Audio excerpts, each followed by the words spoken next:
Good day mga katropsy, Mers nga pala at panibagong araw na naman para simulan. Kaya let's go! Buti na lang at humupa na yung baha dito sa lugar namin kaya pumunta ako dito sa garden namin sa tabi ng bahay dahil bumaba na rin yung tubig. Lubog kasi sa tubig yung mga tanim naming halaman dito. Kaya makapansin niyo yung kanal namin ay may mga tubig pa rin. Meron nga palang mga balag dito kaso patay na rin yung mga sitaw at yung sili namin sa may balag. Kaya papalitan ko na lang to kapag gumanda yung panahon. Aray ko. Meron nga rin kami mga tanim na talong dito.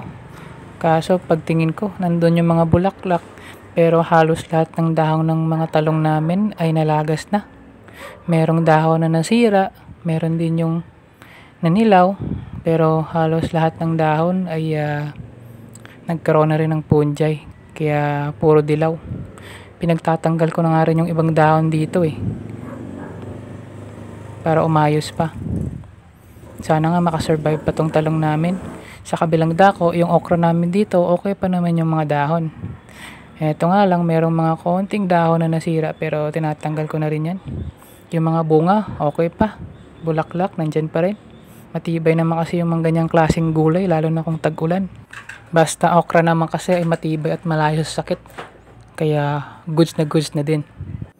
Pinuntahan ko nga rin yung likod ng garden namin kasi ito lang naman yung hindi naabutan ng baha.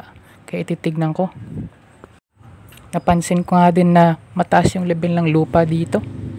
Kaya okay lang. Sa harap lang naman yung binabaha . Meron din kaming papayang tininim dito. Buti nga nabuhay pa. Nag-survive. Nabunot lang naman kasi ito ng ugat lang . Thank you Lord.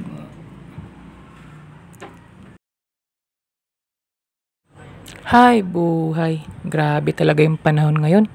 Sunod-sunod yung bagyo. Pero okay lang yan. Ganun talaga siguro kapag nagtatanim. May mga bagay talaga na hindi mo maiiwasan. Pero ang importante ay tanggapin na lang at gawin nating lesson para sa susunod na pagtatanim natin. Pasasaan pa't makakabawi din tayo at makakapag-ani.